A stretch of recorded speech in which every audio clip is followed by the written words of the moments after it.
this topic has been going on for years, and it's a big debate whether the Earth is flat or round, and we're gonna get into that today. Today, I'm going to show you the proofs. I'm going to show you where to find the proofs. I'm going to make it easy for you so you don't have to do all the work, because nobody wants to do the work. That's why they're Globers, because they believe. Belief is the enemy of knowing. Knowing takes time and effort and critical thinking. Which the only people that believed that the Earth was round were peasant sailors, right? There's a lot of documentation that they said, you know, the Earth is round. And you had a guy named Eratosthenes. Then it wasn't until 1700 years later, you know, that the Catholic Church finally decided, you know what, we need to look into this, you know, because they were the establishment, right? Another pillar, I don't know the exact distance, but he basically used mathematics to see that in one spot there was a shadow. You're good to go. All right.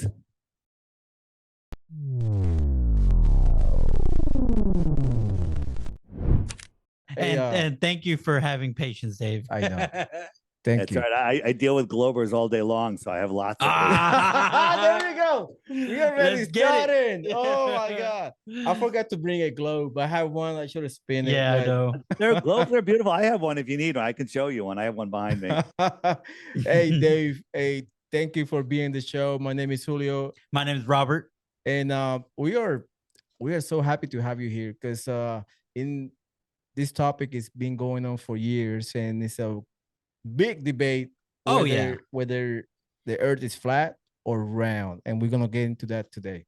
And you know, and in all respect, you know, I even though I don't agree with, you know, that the Earth is flat, but I still have respect for you and what you do. And I was telling Julio that you know, I'm a free thinker believer. You know, I think everything should be, you know, the fact that you're doing it, you know, and you're saying it, hey, no idea is a bad idea.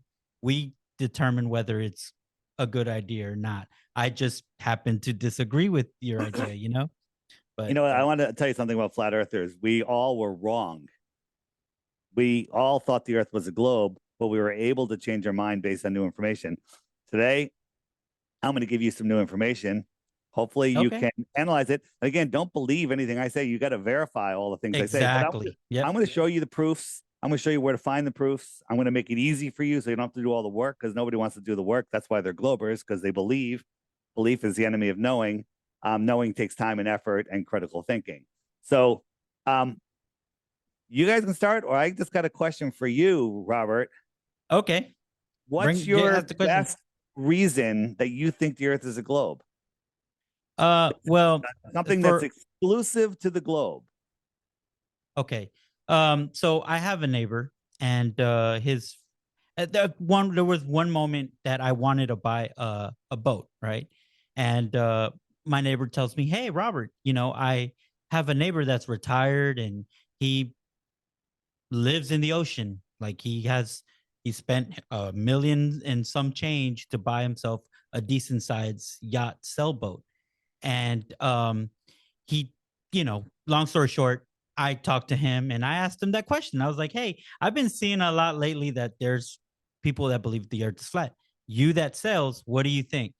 And he told me straight up, he went through by Chile. That's where he met his wife too, in this voyage that he took. And he confirmed to me that, yeah, the Earth is round. He showed me pictures, videos. What did he show you? What did he show you? You know, where he basically, he has a video where he's going and he's pointing out where Antarctica is. And, you know, he goes all the way. He's basically said he didn't change. He didn't deviate. He kept going. And he winded up in Australia. Then he went back to Chile, and then he stayed in Chile. And how's that exclusive to? I don't understand how that's exclusive to a globe. Because if the Earth is flat, he wouldn't end up in Australia, right? Where did he leave from? He was going from New Jersey. He passed Chile. He went towards Australia on a boat, on a good sized yacht like the one you're showing right now, something similar like that. So yeah, it's pretty big. Yeah, so let's take a look at here, where can I show you? The easiest place would be here. Go back to the app. I just want to understand what your proof is. So I'm just going to pull up a map. And so he's in. Correct. Where did he leave from? New Jersey. New Jersey. Okay, yeah, so and he's he here. followed. And where'd he go? He followed along South America. So he went all the way around here. Yeah, He and went as down he was around going, the tip correct. here, and then he went straight across to Australia. Correct. Welcome to And then Flat. then Australia, he went all the way back to Chile. The same way? The same way. Yes, he kept that same Look, direction. So we're on a flat lake here, and we're just going, goes around here. This is some dangerous waters here. Around here. Yeah, that's what he said. Yep. And then back to New Jersey. Welcome to Flat Earth. No. He went past Australia. He made his mission to try to see if the Earth was round. So he went all the way around the world. Yes. Oh, okay, yeah. So he went basically west, and then correct. He just stayed west. Yeah. Yeah. Yep. So that's called that's called circumnavigation, and that's not exclusive to a globe. Although I think it's more exclusive to a flat Earth. So let me show you how that works, and then we can move on to your next point. So, this is Howard Hughes. This is his trip. He flew around the world, right? This is the North Pole, and he just flew around.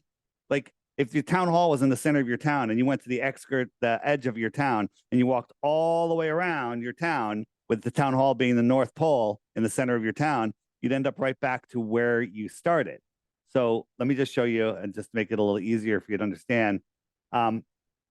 Here we have a flat Earth map. I got a magnet here. That's the magnetic North Pole. I got a compass, and the needle's pointing towards the north. Now, west is this way. But as I go, the compass keeps turning. So I have to keep turning to the right to maintain a heading of 270. And I end up right back where I started from. And so that's west. That's the same on a flat Earth. It's the same on a globe Earth. If I want to head east, look at the compass. It's pointing to the north. East is a circle around the center point. It's the same on a globe. It's the same on flat. It's not exclusive to either. Now, if I dead reckon west, so there's west. I'm going to line that stick up with west. Correct. And as soon as I start going, if I don't turn to the right, I'm heading south. South is every direction away from the center. So south will bring me over here. I'm not going to end up going from Chile and pop up in Australia. On a globe, I should, right? Yeah. So here I'm going to go south. Now, south would be this way, right? Correct. Nobody has ever gone south and popped up on the other side of the world. You should on a globe. East and west are circles, correct.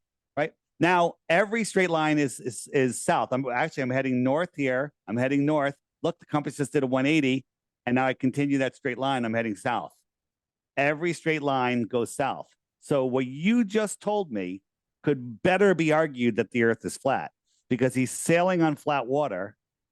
The large bodies of water need containment. The flat Earth contains those waters. Do you know that Antarctica is the highest land on Earth? Yeah, that's what I've heard. Yes. Right. So it's the shoreline of our world pond, and your guy is just sailing around the pond, and you're claiming that proves it's a globe. That's not very. I mean, that's one of that's one of the reasons that I just explained to you. Yeah. That doesn't prove either. I'll give you. I say it's impossible on a globe because, there's so many things that are impossible on a globe. But what you described to me better fits a flat Earth description. Do you have anything else? Yes, another thing. Okay, so what about lunar eclipse? Okay, you ready? Yeah. Okay, I want to hear that one because I want to go to space after this one. I want to go. Yeah. So what is a lunar eclipse? Can you explain to me in your model what a lunar eclipse basically is? From my understanding is here's the sun, here's the earth, and the moon's right here. And the sun's light casts a shadow where the moon is, and it makes that sphere. So here's the sun. Sphere. Here's the sun. Here's the moon, and here's the earth. Right? No, it's the other way. The other way. The Earth is Oh, no, you're right. blocking. Hey, that was a test. I was testing to see if you're paying attention. Good job. Okay, Yeah. so here's the sun, the moon. Is the eclipse started yet? If Is the if eclipse the Earth, in this configuration, has the eclipse started yet? no, Okay, so now it goes down like this. Now the eclipse is about to start, right? correct. Yep. Right. And the shadow would come in from the bottom, right? That is correct. Yep. Okay.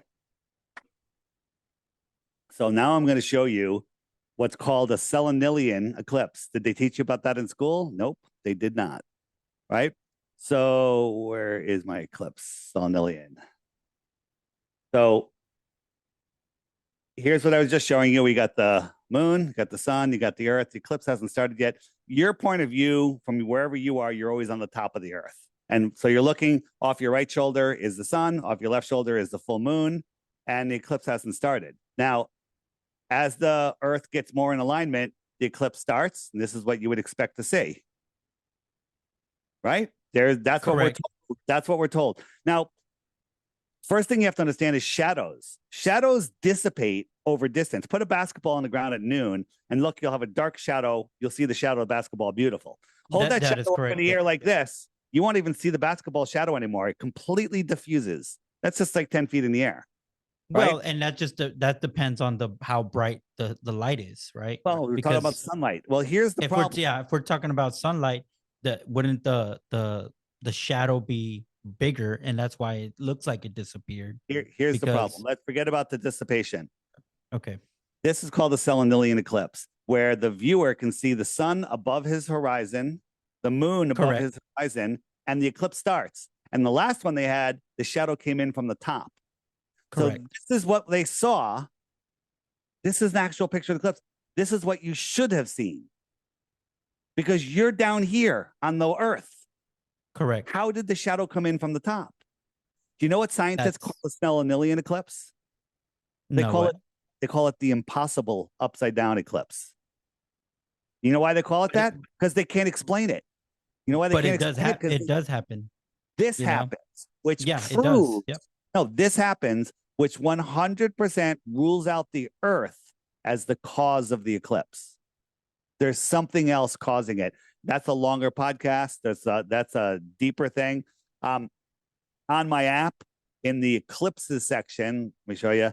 If you go to the frequently asked questions, which is the question mark, and you go to what about eclipses right here, eclipses, there's tons of videos explaining how that works, explaining how when you have a sphere casting a shadow on another sphere, it doesn't come in as this beautiful curved smiley face all the way across. It comes in as a long ellipse. It spreads out, and then it leaves as an ellipse. So what we see on the moon, one, doesn't represent a sphere casting a shadow on another sphere. Two, cannot be the Earth, because the Earth is not in line with the sun and moon. When the eclipse starts, shadow comes in from the top.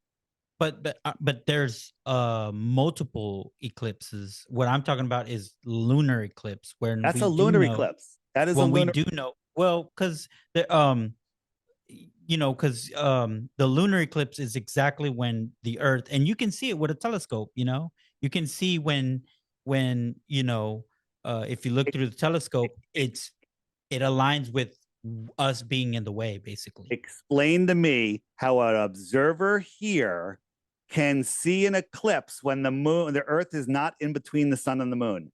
Explain to me how the shadow can come in from the top and not the bottom.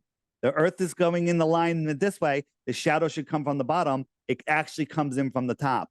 You can't explain that. No scientist could explain it. That's why they call it the impossible eclipse. Your idea of what happens with the eclipse is incorrect. There are videos that show you other ways that the eclipse could happen.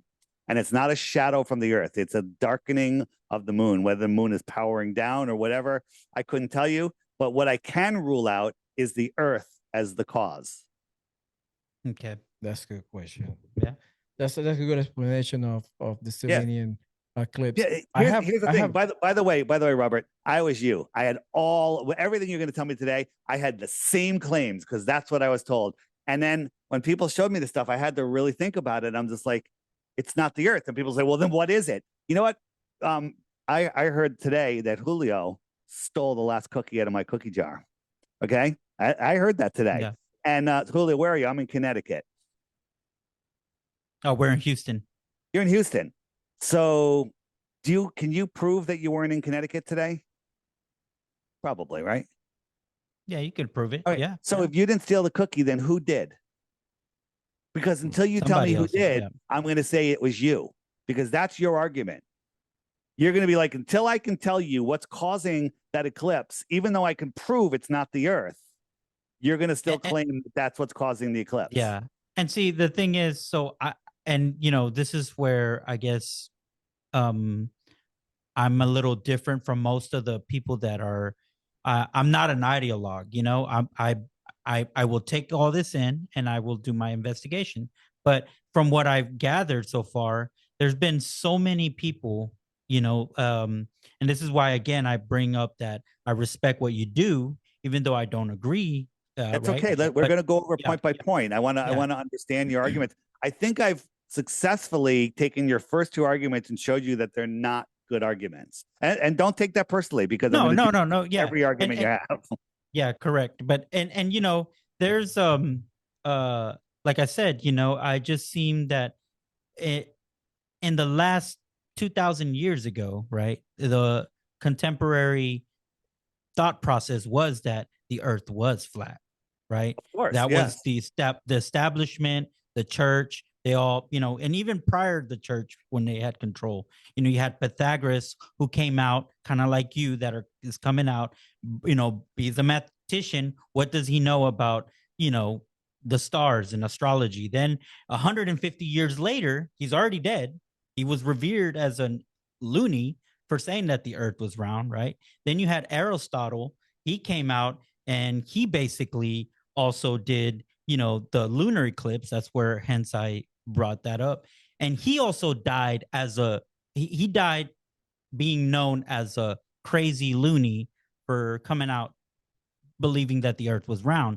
Then sorry. And then 17, it wasn't until, who brought up a good point, which the only people that believed that the Earth was round were peasant sailors, right? There's a lot of documentation that they said, the Earth is round. And you had a guy named, and I hope I don't massacre this, but Eratosthenes. Eratosthenes. Yeah, and I'm sure you know about that. Then it wasn't until 1,700 years later, or 1,700 years in 1492, that the Catholic Church finally decided, what, we need to look into this, because they were the establishment, right? So wait a minute. So are you using Eratosthenes as that he proved that the Earth is a globe? Yes, by the cast of shadows. Can you explain the Eratosthenes experiment? I can help you if you need help. Go ahead. Yeah, I'm for no longer, I'm not a professional, but I will say that my understanding is that he put a pillar north of another pillar. I don't know the exact distance, but he basically used mathematics to see that in one spot there was a shadow, and in another spot and the south pole, the south pillar didn't have a shadow, but the north pillar had a big long shadow. Okay. And he just basically came up with so let me tell you the circumference of the Earth. The full Eratosthenes story. I'll keep it short. First, on one day, he noticed that the sun was shining at the bottom of a well, which means that the sun was directly above the well. Correct. Yep. That's good. So then he said, hey, I've got an idea. We can figure out the size of the Earth by if I put a stick in the ground and it has no shadow, and then somebody's farther over the ball and they put a stick in the ground and there's a shadow at the same time, we can do some good math. And that is absolutely true. So what he did is he got his friend to walk 500 miles and count his steps. So that way he knew he was 500 miles. So he counted how far 500. So when he got there, somehow he knew exactly at what time to do the stick measurement at Eratosthenes. Somehow they must have had a string and a cup and they were able to talk to each other or something. Because first, that's an impossible thing. Counting Well, your steps. not And then necessarily because how would they know when to do the measurement? How would they know what time? Yeah, for example, hey, walk 500 miles. 500 miles. Let's say he's a great counter and he does it. How would he know when to start the experiment? They figured out, okay, it's going to take you a week to get there, right? Okay. And in a week, let's say Tuesday at 7 a.m. How do you know what time 7 a.m. is? Well, at that time they had how does he know what time? Well, sundial, but he's walking around the Earth. It's going to be a different that's true. time. It's going to be a different time. Right? I see, but so hang on. Let me just, I'm going to get past all that. So getting past those impossibilities, let's just say they're really good with time. They were like, the weather's going to cooperate. So I'm going to show you right here. So here's Eratosthenes and Said, and the sun's directly above his stick and there's no shadow. Correct. His body walks 500 miles.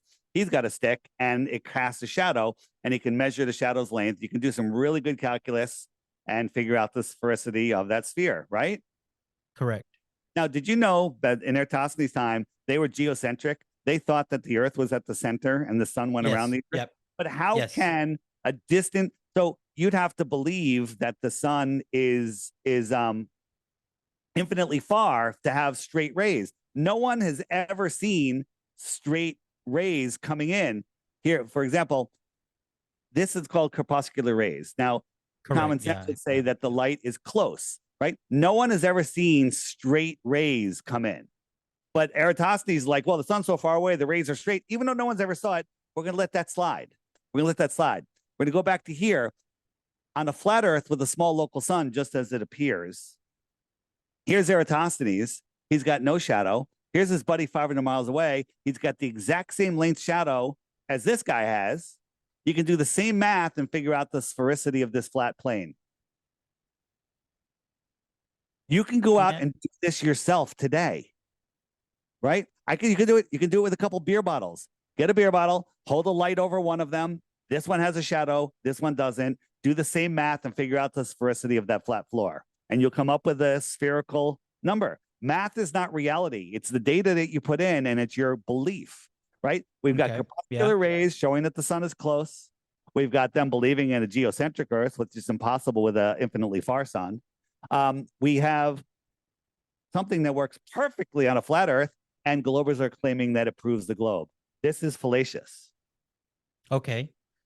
Good point. Very good point. Yeah. The question that I have for you, Dave, is can you explain to me the heliocentric theory? Because I was looking at videos and didn't make sense to me that the sun is moving X amount of miles per hour and we rotating. Yeah. I was like, in that sense, we're gonna be seeing different galaxies. We should have been in the same planet. We should have been clashing with somebody else at that speed. This is what we're taught, that we're circling the sun at 66,000 miles an hour while spinning at 1,000 miles an hour. We're chasing, they don't teach us this, but the heliocentric model says we're chasing the sun at 500,000 miles per hour, and so are all the other planets. For some reason, they stay on the same flat plane chasing the sun. So as the sun's going around, all the planets are staying even, keeping up with the sun as it's flying through the universe, and all of the planets are doing their spiral patterns. That is insanity. That's insane, right? That's insane. And the sun is made of 99% helium and hydrogen, which defy gravity on Earth, but it has enough gravity to hold on to all of the planets, and everything works like a perfect clock. If you don't know anything about the three-body problem, you can't model three gravitational bodies. It goes into chaos mode and you can't figure it out. But for some reason, this works like a perfect clock. It hasn't changed in all of history. The Antikythera mechanism that was discovered off of Greece over 2,000 years old is a perfect working model of our solar system, and it hasn't changed. It's accurate to a fraction of a second today. So this is the helio-nonsensical insanity model that they're taught in school versus this defies natural law, right? Just to help you out with those speeds, right? Well, first,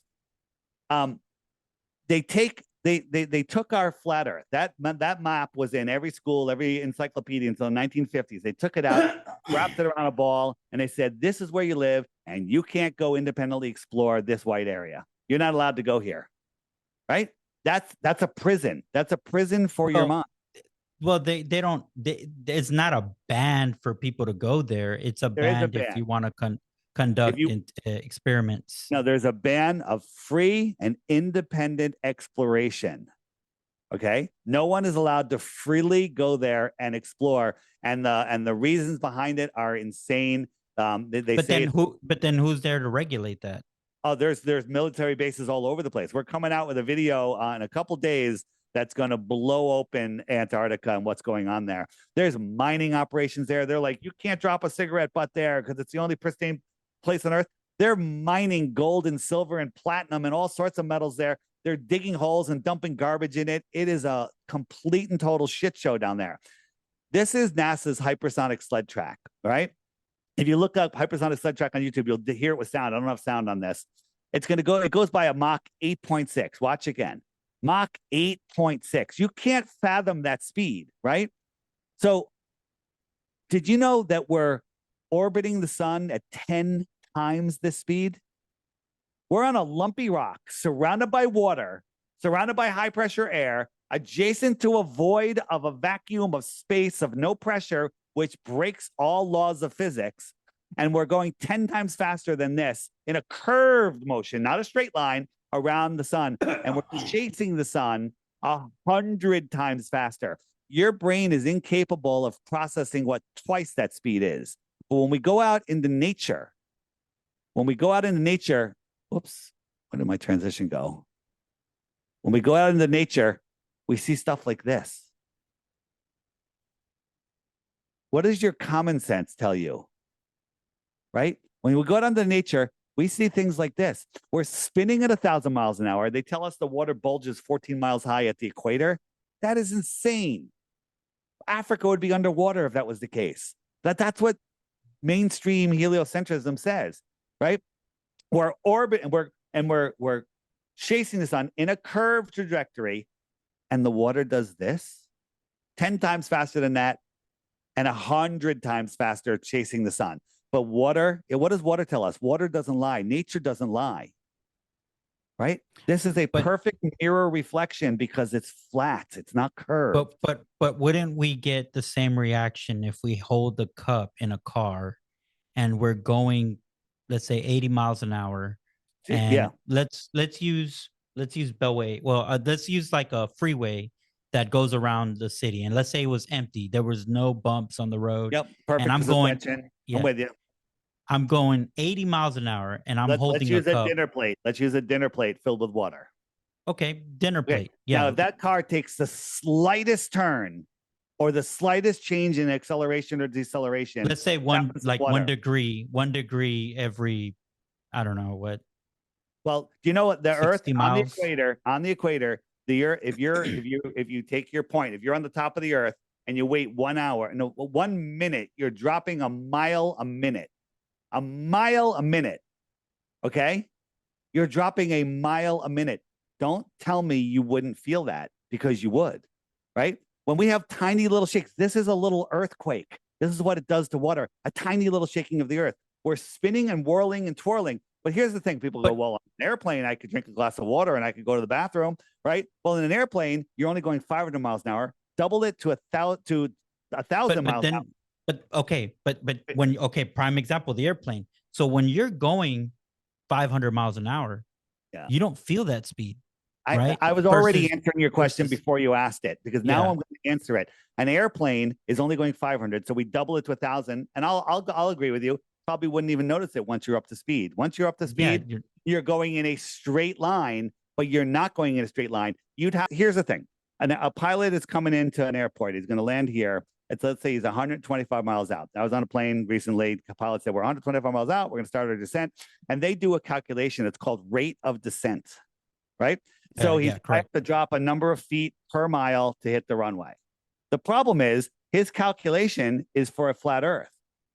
In reality, the Earth will drop 2 miles in 125 miles. Well, that would make sense if the plane was about, I don't know, what is that?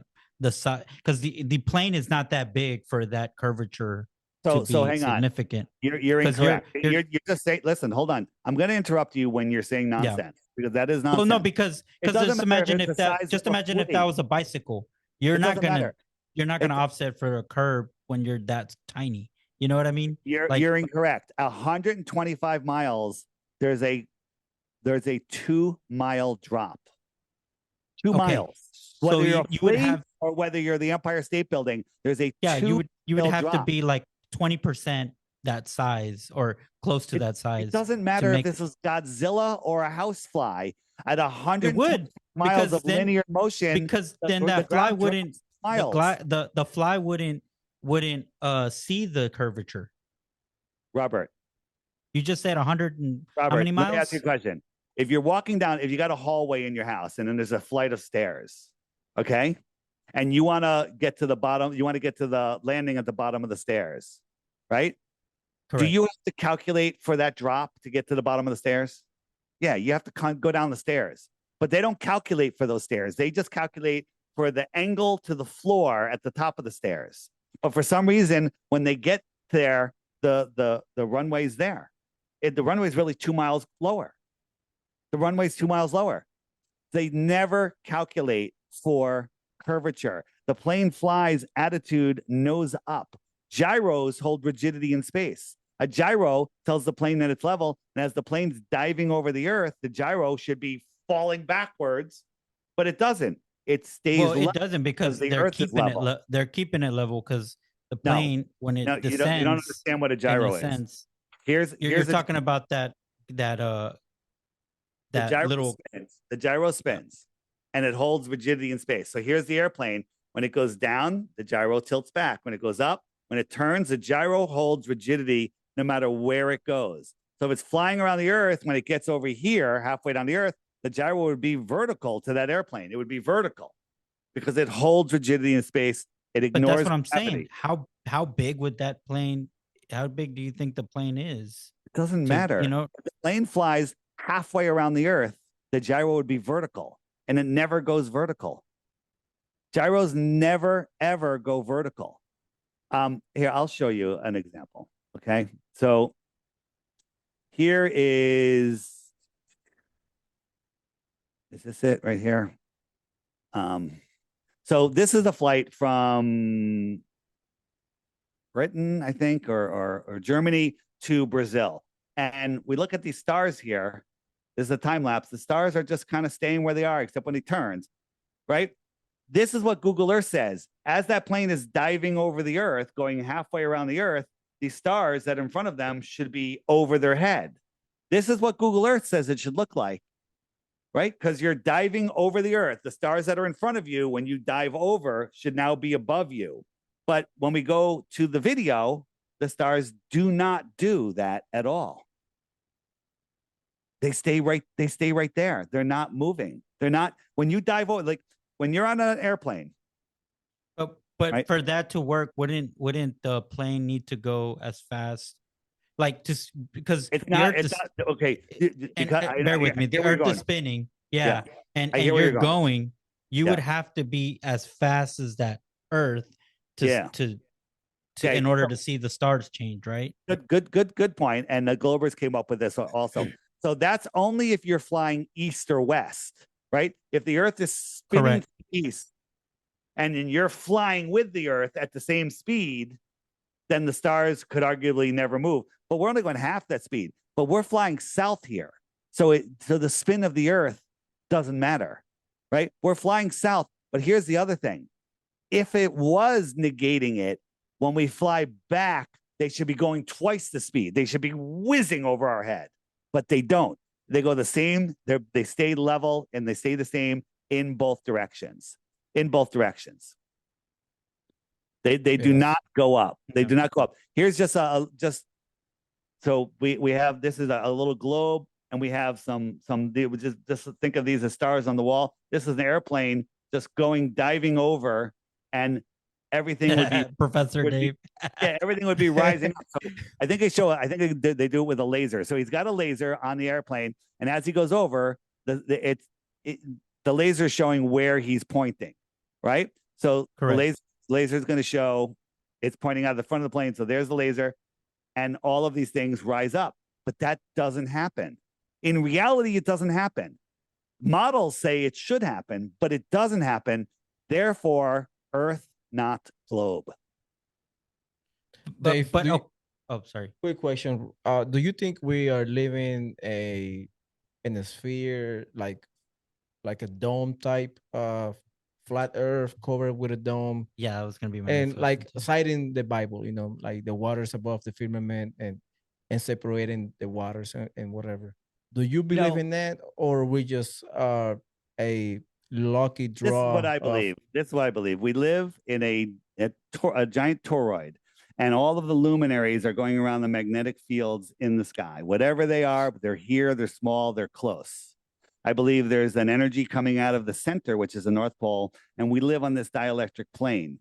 Now, this plane represents maybe 1% of this whole model.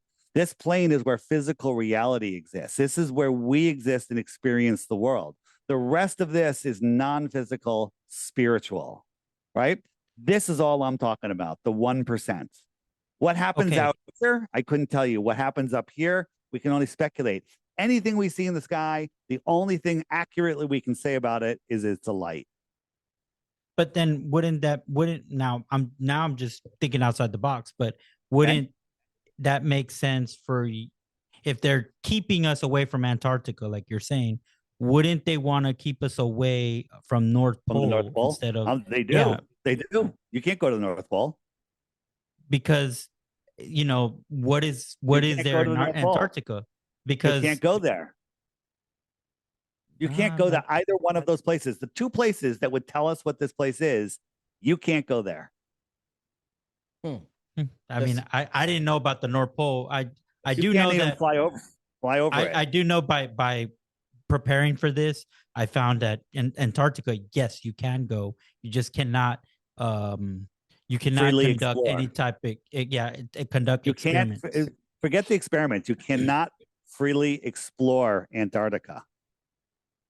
That's crazy, man. I think we're living in a lie, man. We just no, I mean, and I get there's a lot of deception. That's why it's hard to believe what's real right now. There's so much distrust in everything. So like a lot of the stuff that you do bring up, I do agree with you. Like, when you were trying to tell Professor Dave about the whole education Forget system, Professor Dave. That guy is a total shill. He doesn't want to hear anything. Hey, he didn't have to be a dick though, but he is a dick. That's it. And he did nothing. He proved nothing. All he did was make faces, insults.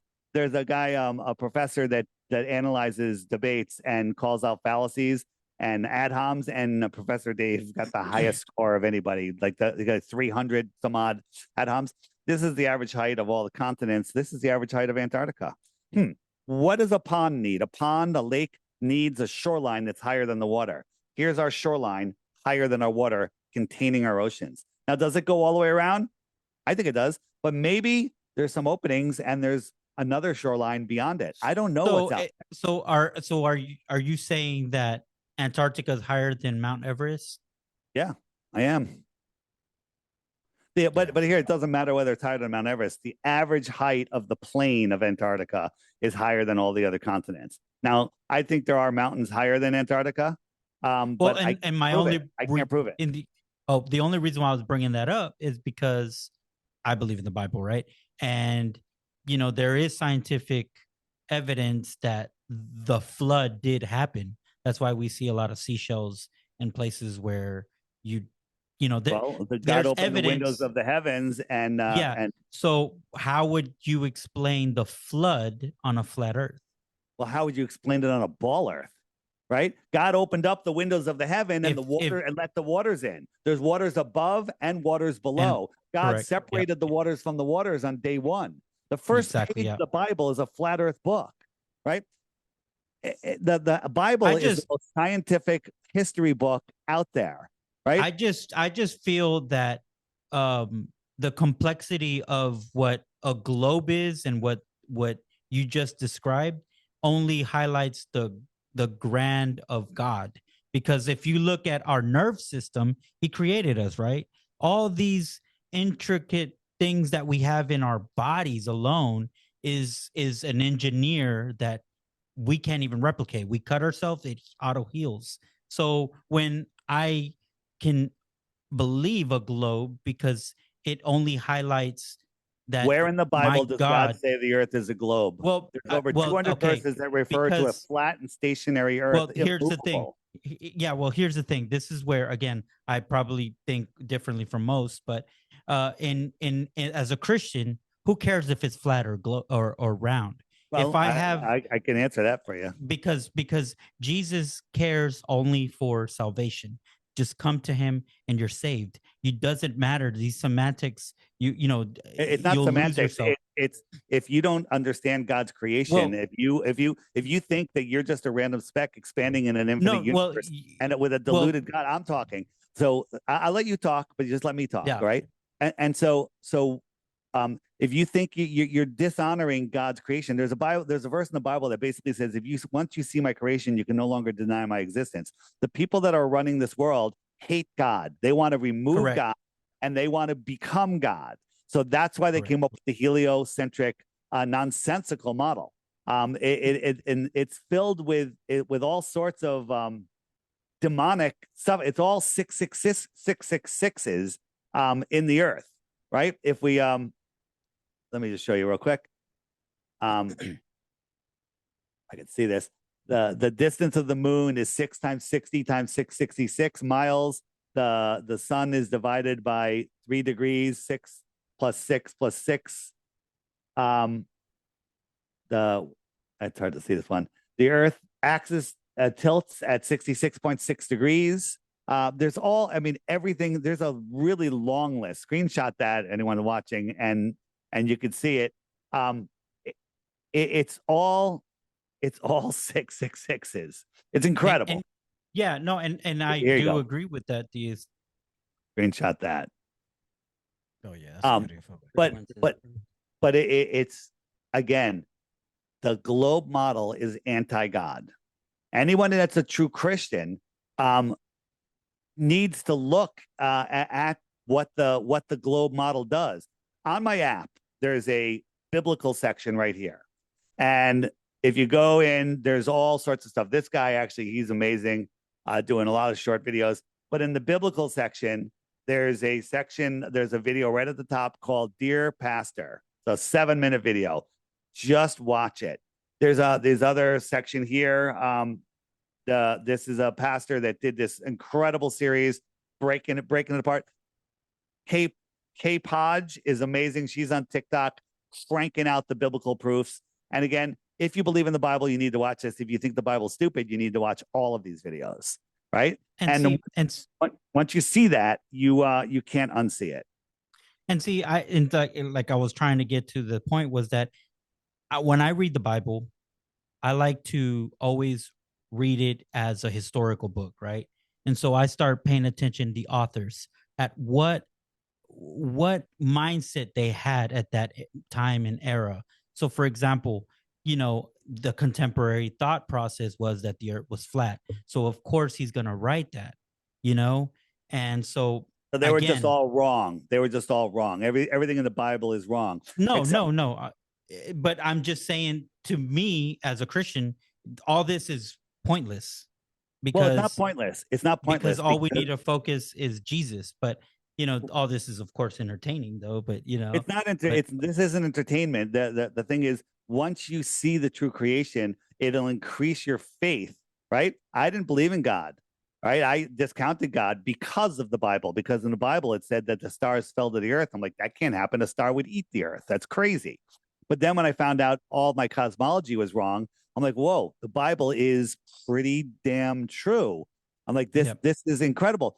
For example, in the Bible, it says, and the Lord God formed man out of dust of the ground and breathed into his nostrils and the breath of life, and a man became a living soul. That's Genesis 2.7. What are the 6 things? Oxygen, carbon, hydrogen, nitrogen, calcium, and phosphorus. Well, guess what we're made out of?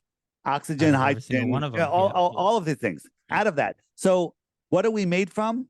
We're made from the dust of the earth. Well, correct.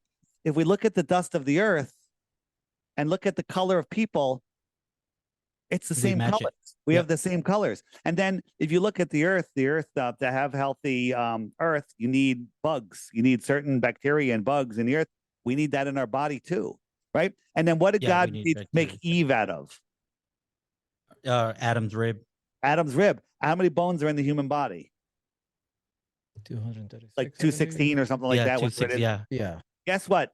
Guess what the only bone that can regenerate, regrow itself is? The only one. The rib. The rib. The rib. Yeah. Know that? So they were wrong about the shape of the earth, but they knew what people were made out of. They knew about the ribs being regenerated. They knew all of this stuff, but they were just wrong about their stupid Well, cosmos. no. Well, that Earth is is flat. because God told Moses to write that. But God didn't tell the other people, you know, when they said the earth is still a on lot. Earth, Some of it circle of the was earth. some of it was their inspiration of what they wrote. That is some Yeah. crazy belief there, my friend. Yeah, because like, for example, like when Daniel wrote what he saw, you know, he wrote what, you know, some stuff it was directed to the prophets to write to the people of Israel. Yeah. How about when God returns, everyone on earth will be able to see him? How does that work on a globe? Or did they just get that wrong also? Well, that was John, what he saw on Revelations. That was a vision of the future. I mean, So you're going to that- need to make excuses for over 200 Bible verses that they just got it wrong, but they got everything else right. No, right? I'm just saying, like, for example, when John wrote in Revelations about the Twin Towers, he didn't say buildings or a plane. He said there was 2 Mount Towers that were destroyed, or I think it was plummeted by a flying object, right? Well, no, it didn't say flying object. In Spanish, it says ave. I don't know how you say that in. A bird. Yeah, like a bird. Yeah. And we now know, oh man, that sounds like the Twin Towers. You know, he didn't get it wrong. It's just sometimes it's what, again. So when God said the earth is placed on pillars, it's immovable. No, can now, never be well, moved. if God said that, then then that's what it is. Okay, well, that's what it is. It's not a ball. It's flat. They knew what they were talking about. So, quick question for you, Dave. I Yeah. believe in two things. I don't know if you believe in those two things. I believe we never went to the moon, That's a and fact. also, That's a I good believe it. I believe in that too. and Yeah, I we believe didn't go to there the moon. is probably more land mass beyond the Antarctica. I believe there is more to see, or there is something to see. So They don't want us to see. Here's the thing, and I always preface this: we don't need to speculate what's beyond 60 degrees south, where the Antarctic Treaty starts, or what's above us, or go back in history to prove the shape of the Earth. We can do it here now from where we are. But I do like to speculate what's beyond the shoreline of Antarctica that some people call the ice wall. Right? This isn't flat Earth. This is flat Earth. This is the shoreline of our world, Antarctica, and it's higher than the water. So there's let me just go through this for you. So a few years ago, we were looking at some ship tracking devices. Whoops, where is it? Got to go down a little bit. Some ship tracking websites, and you can see you can go on these. These are free sites. There's paid sites. We had a paid site. And we see all these ships. You can click on them, get all the information, what's going on in the ship, where it's going, who the captain is, where it's registered. But we saw a ship out here. We're like, how does a ship get all the way that far in Antarctica, 730 miles, right? According to Google Earth, that's 1.9 miles higher than the ocean. So there has to be a canal going 730 miles into Antarctica with 2-mile high walls on the side. That doesn't seem feasible. Then we saw another one, 905 miles from the closest water. How can that be? So we click on the ship, right? By the way, that's over 2.3 miles higher than the ocean. So we click on the ship, and all it says is that is a ship that is 850 meters long, which is gigantic, 80 meters wide, and it's registered to the country of Kiribati. Have you ever heard of Kiribati? It's pronounced Kiribat, but it's spelled Kiribati. So you haven't seen that, right? So No. So we said, where is Kiribati? What is this? So we look up on Google Earth in the middle of the South Pacific, and it's a tiny little island. I had to put a pin on it so I can see it, and it shows this little sandbar of an island. And now America, China, Vietnam, other countries say that this is a very important trade route, right? And notice Kiribati, Bati, Kiribati, right? Go on Google Earth, type Kiribati, brings you right here. And so we're like, why is this an important trade route? What is going on there? Why is a ship that's registered there in the middle of Antarctica, right? Yeah, that is interesting. That's interesting. Hold on. It's going to get more interesting. So we looked at the ships. On the island, there's a Captain Cook Hotel. Now, if you know Captain Cook, he's the guy that tried to circumnavigate Antarctica. It should have been 10,000 miles, but he went like 60,000 miles. 60,000 around the outside of a flat Earth. Makes more sense than flat Earth. And so there's a Captain Cook. That doesn't prove anything. Super weird. We'll just give it a super weird. Okay? Super weird. So we looked at all the ships that are going to this massive dock on this tiny island, and we clicked on all of them, and they had no information other than destination unknown or destination Christmas Island, which opens up a whole nother rabbit hole.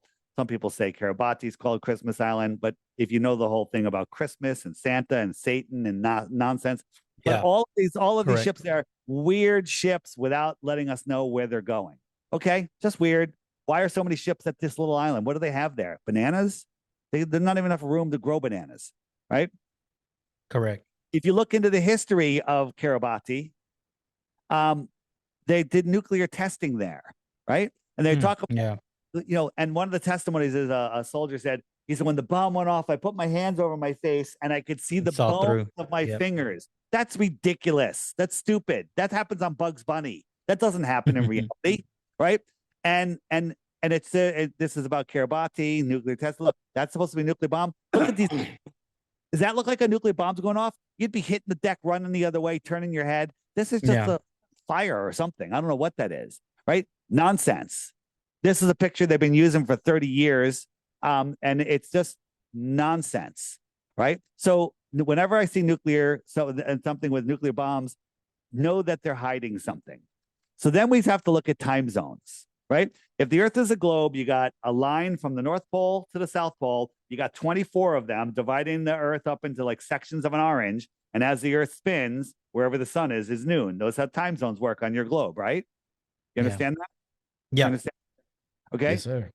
Except there's this one weird time zone right here, right? On the international state line, it zigzags over 3.5 time zones. And what is this weird thing? And what's right here? That's what Kiribati is. That's just weird. What's it doing there? What does it prove? I don't know what it proves. Just another super weird thing. Gets better. Hold on. So we started making videos about this, and I'll show you why we made videos. They started going super viral, and all of a sudden, you search Kiribati, it brings you to this island. Look where this island is compared to where Kiribati really is. It brings you to an island that has nothing to do with it. And now that we go back to Kiribati, they changed the name. No announcement, no nothing. It's now Kirimati with an M. Huh. Right? They changed it. It's now Kirimati. Right? Weird, like they do some very, very weird stuff, right? Another thing about time zones is there's 19 in the north, 24 between the tropics, and 32 in the south. Because if the south is getting bigger on a flat Earth, you got more distances, you need more time zones. So they got all these time zones out there, makes zero sense on a flat Earth. So the question is where is that ship going? And here's what I say. This is a map that was found in a Buddhist temple, 10 centuries old. It was published in a Hawaiian newspaper on 1907, I think. And showing all these other continents out here, right? Here we have our world. This would be where we say Antarctica starts. And you have all these continents out there. What if it was an important trade route? Here's Kiribati. And it was going out here to maybe trade with the civilizations that are living out here, advanced civilizations. Maybe that's where the Mayans moved to. Maybe that's where the Atlanteans moved. Because we don't know what happened to the Mayans. So no one knows. Here's the thing. What are they trading? Tuna fish, weapons, computer chips, babies? We don't know. Yeah. But here's the thing. You can't deny it. You can't say, because you never even heard of Kiribati until today. Exactly. That's true. So this Makes a lot of sense. Very important trade route, a friggin' sandbar in the middle of nowhere. Big ships going there, giant ships. Like that ship, it was bringing supplies to Kiribati, could supply it with everything it needs for 100 years, right? Because it's a tiny little island, right? But where's it going? What's going on out here? And we've seen lines of ships, like 1, 2, 3, 4, going out through Antarctica. And that's because Antarctica isn't really there. Antarctica is out there. So is this true? I don't know. But there's more and more evidence lining up to it. If you look into, there's lots of old books like the Navigator Across the Ice Wall, the Iron Republic, the Smoky God, all of these old books about land beyond Antarctica, ships that have gone through the cracks in Antarctica and found more land. Can you name that again? Can you name them again? So the Iron Republic. The Iron Republic. Iron Republic. If you go again, my app brings everything together. If you go to the books section, books, and then you go to more land, boom. You got the Iron Republic is right here. You got the Navigator Across the Ice Wall. There's the Worlds Beyond the Poles, another great one. The Smoky God, another great one. Now, whether these books are true or not, and they do ring true to me, is they were talking about more land beyond Antarctica 100 years ago and more. Yeah, and see, I mean, you know, I do have that belief that nothing's further from the truth. So I mean, that's just something to consider. Yeah. If you want to say the awesomeness of God, a globe limits God to a limited world with limited resources, overpopulated. But if you want to really, you want to really go out there, what if our world was set up like this? We live here. This right ring is Antarctica. There's more land out here. There's more land out here. And then there's other ponds, pieces of the plane, if you will, or a planet, right? These other worlds are super close compared to cosmic distances. They're just tens of thousands of miles away, 100,000 miles away, not incomprehensible, scientifically impossible light years. Now, I'm not claiming this is real. I'm saying this makes God amazing. The heliocentric, nonsensical, Big Bang universe. I mean, the whole big universe is a Big Bang. Once upon a time, there was nothing. It exploded, became everything. And then gas turned into balls and made a space vacuum, which is impossible. It's absolute insanity to believe in the globe.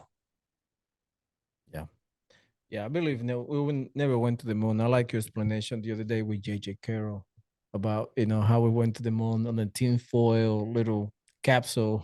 It's ridiculous. I know they didn't go to the moon. This is the new one. This is the new one. Look at this. What is this? Like a TV screen? Look at this. Would any engineer build this? I wouldn't let my kid play in that in the playground. It's going to collapse on you. Okay. Yeah, it does. No, yeah. I know. That's a spaceship. All right. So once you unwind NASA, then everything about the Earth, NASA was created to make us believe that we can walk on a ball in space. Well, see, NASA is very deceiving. But okay, so what about what do you think about SpaceX when Elon Musk has the live stream when he shoots his rockets? And I remember seeing where I was just telling you about where I seen one where he has multiple cameras on his rockets and they're live streaming. You can see them. And one of them, they lost visual, so they turned the camera, and to show the camera was burned up by, it got defective, whatever. But as he's flying out, and what's his name, Neil deGrasse Tyson. He admitted that we're really not past the atmosphere. We're really, because in my telescope I have seen the satellites in the sky, right? So like. So you're getting all over the place right now because you have not seen satellites. You think you've seen satellites, but I can prove to you that you haven't. I have. You have not. A satellite. Have not with a telescope. Yes, I have. You have not. Yeah, I thought you said you just saw it. Now you saw it with a telescope. Yeah, that's what I just said. I have a telescope and I've seen the satellite with my telescope. What did you see? You saw a little light, right? Yeah, it kind of looks like a little light, but basically, it kind of looks like a little light. Did you see the actual satellite? Did you see the solar panels on it? Did you see any of the wiring? I mean, I couldn't see that light. far saw dead. light. You saw light moving in the sky, and you're told it's a satellite, and you believe it. I've seen what they tell us is satellites with my naked eye, right? One thing at a time. We'll talk about Elon. If I show you Elon's faking space once, do I need to show you again? Elon went up and rescued the astronauts off the space station. Remember that a couple weeks ago? Correct. Yeah. Oh yeah. So this is them falling down. Now this is the preliminary shoots are up. Look at, and now the main shoots come out. Now this thing is free falling. So this is where the parachutes are coming out of. And these little nylon parachutes, this thing is free falling super fast, but these parachutes are just taking their time opening. Like what's going on here? Like it's barely moving. Now look at these cables. You can see the cables. They're heavy duty lines. There's multiple lines going to each parachute. Keep that in mind. You can see them. You see the lines, right? And so yes, this is an AI video. So I'm just going to jump forward, save a little time. So at one point, it comes right here, and for like a minute, it kind of just stays there. It's like stops going down, and this is what they're showing. This is live, right? I'm like, wait a minute, it's not coming down. It's just sitting there for a couple minutes, right? Now I'm going to jump forward, and it's going to start coming down all of a sudden. And when it goes into the water, watch what happens to the line. Whoops, go back. All right. So when it goes down, it's going to be this photo. Now, mind you, the boats, you can't even see them that are coming, but somehow they got a drone there to cinematically film this. Comes down, crashes into the water. These beautifully what happened to the lines? Well, maybe you just can't see them. Let's get a little closer, right? So these things are just beautifully falling into the water. This is AI, right? Now watch over here. This one, you're going to be able to see the lines for a split second, and then there's going to be a glitch. There are the lines, and then watch the glitch. Ready? 1, 2, 3, glitch. See it? 1, 2, 3. Yeah, I saw the glitch. Yeah. Okay. Where are the lines on the water? This thing is just floating here. And then the dolphins. Remember, did you guys see the dolphins? Yeah, I see the dolphins. Yeah. That's when Fonzie jumped the shark. Okay. So this entire thing, where are the lines? Now, the boats, here come the boats. They're over here. Amazing drone pilot on here. It's got this drone flying over here. You got the astronauts bobbling this little thing. And let's just go forward. Right? That the dolphins are going to show up. And I don't know, if you're a boater, I'd be worried about getting those lines tangled in my prop, but they just come right in, no problem. Where are the lines? Where did the parachutes come out of? Where's the opening on the top? Where did the parachutes come out of? Where are the lines draped over this thing? If you can't see that this is fake, it can't help you. I'm going to show you another thing from Elon. This is when he was testing his Mars rocket. This is going to go to Mars. Now, just so you realize how big this thing is, you can drive a Mack truck under here, right? This is gigantic, right? Yeah. So this is not taken out of water. I did cut of just to go through a couple scenes. I made it quicker, right? Edit. Now, look how slow it's going. We got this little flame lifting up this multi-ton, 10, 20-ton thing. Edit, right? Now, it's not very high, and because we're looking at the side of it, it's barely moving. Looks pretty high here. Doesn't look very high here. Now, look at the smoke. Look how fast the smoke's coming out.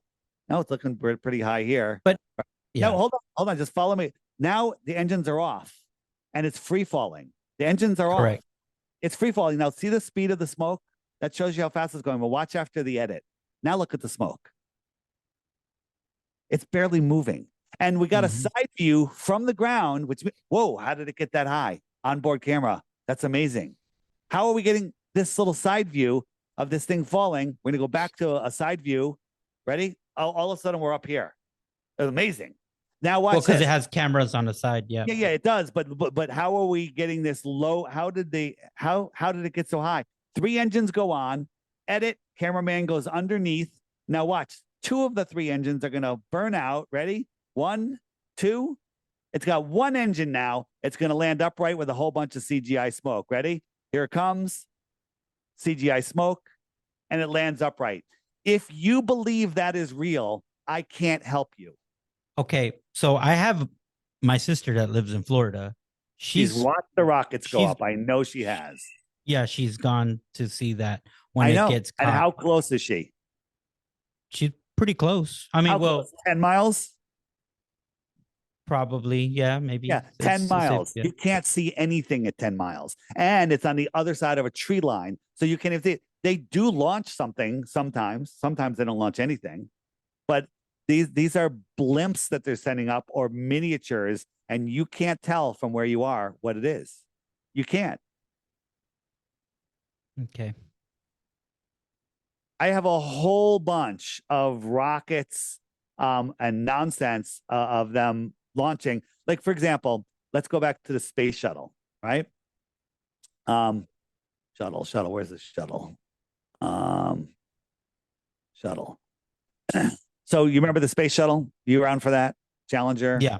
Yep. Yeah, I remember that. Yeah, I remember know that we found 6 of the 7 crew still alive. Oh yeah, no, the universities. that's what I'm saying. Right. I know I don't trust NASA at all. They're very deceptive. Yeah, after seeing that little tweet, somebody posted that about a year, 2 years ago. I was then some of them, when they changed their names, it was like close to their names. Like right. they didn't. So this is the external tank falling, right? This is supposed to look, there's the Earth. Oh my God, this is amazing. Yeah. And it's falling as these guys are filming it as they're going up. So they're going up at almost 20,000 miles an hour in the opposite direction, right? So and that thing is falling. So here, this is what this is. If I told you, where is the land? I say this to Globers, where's the land? This is from the space shuttle. They're like, oh, well, I could see the curve, they're over the ocean, whatever. This is bullshit because we filmed this in our front yard. We just turned it upside down, put a solar panel up there, and we're showing you. But this is what I wanted to show you. This thing is, they're filming it. That thing's free falling. They're going up, and somehow they're keeping it in frame. Amazing. But here's what, excuse me. All of a sudden, something showed up in the window. I'm just going to show you how fast when Felix jumped out of his thing. That's how fast it should disappear. But this thing is somehow staying in frame perfectly, right? So all of a sudden we saw, which we think is a recovery craft, cloaked, if you will. Ready? Watch right here. Ready? 3, 2, 1. And there it is. What is that? Yeah. Yeah. So I'm going to slow it down. I'm going to add some contrast to it. I'm going to turn it 90 degrees. What is that? What is that? This is from their official film. Crank up the contrast. Looks like some sort of quad, drone or copter or something that's recovering this balloon. NASA's faking space. Elon's faking space. Everyone that goes to space is faking space. They all get trained at a NASA facility in Florida. All the countries that have space agencies all train in NASA. That is crazy. Yeah. I mean, I do know they have a lot of that. And again, this is another reason why I kind of distrust NASA, because remember I was telling you I worked on their vacuum chamber. Yeah. I welded on some of their stainless and stuff. And I don't know. It was a massive thing. Like, it was they got huge. so many people working on for them. They go, my uncle made the hinge for the door of the Apollo. Therefore, NASA's real. I think they had like 20,000 different companies making parts for the Apollo. And they did all that without I don't even think we had faxes back then, or maybe we did. No email, no, like how did they keep track of all of that stuff? How did they put this whole thing together? Right? Get out of here. Get out. Just get out. Man, I'm with you, Dave, because I never believed, because I went to the Houston space station with my daughters, and as soon as I walked in, I saw the capsule, and I was like, there is no freaking way they went to the moon. Yeah, like he said, like they say, they walk around. I wouldn't let my kids play in that. And I was like, man, the radios are like old. It's like, there's no way, man. There's no freaking way. And we having go since 69. Yeah, I know.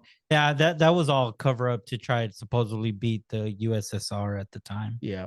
It's just that's the story, but they're all in it together. It's all a theater. It's all a stage, right? It's all to keep us distracted and to keep the population low and to keep us living in fear, because that's how they control us, through fear. They don't want us to understand that this place was created for us. We're at the center of creation. God is close. that we are powerful spiritual beings, that we are eternal, and that we have manifestation abilities beyond what most can even imagine. And they don't want us to know any of that. And they're using us to create their reality. They can't do it without us. So they need to keep us in fear, have us bang the war drums so we can go to war. They're trying to scare us now with nuclear bombs. I don't know if you guys know, but nuclear bombs don't exist. Yeah, correct. So again, it's all about fear and control. And if you live on a globe, you live in a very scary, fearful place of lack, place with at least a diluted God, if any God at all. And that's what's going on. So I encourage you to get my app, flatearthdave.com. The app's $3. It has the frequently asked questions section. All the questions you're going to ask, stuff about the ISS. What about tides? Where does the sun go? How does the sun set? Where's the edge? All sorts of stuff. All of this stuff is being hidden from you.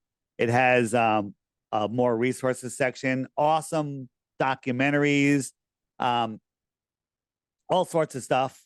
The experiments section, all the experiments have been done for you. You can watch these experiments. You can go out and recreate them yourself. As I've shown you before, books, all the different sections, shopping. This is I call this the homeschool section. This is literally better than college, and it comes with the app. Featured channels, stuff that people to follow, so you can learn more. This is the biblical section, which everybody needs to watch. The old world section. I'm sure you guys are looking into the old world by now. Yes. Yes. No.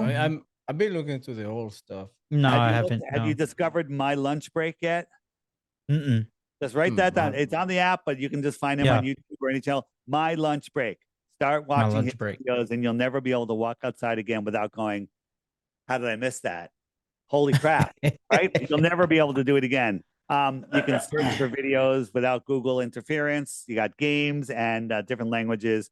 And most importantly, we have the friend finder on here, which will show you where everyone else is that's like-minded people around you. So these are the people around me. I can click on any of them, and I can look at their profile. I could send a message. I can video chat with them. I have a dating feature on here to find like-minded people, right? If I go on the dating, oops, hold on a second. If I go on there, and when I say dating, I call it more of a matchmaker. So I'm a male. I put myself at 1 year old, so I don't show up in anybody's search because I'm married.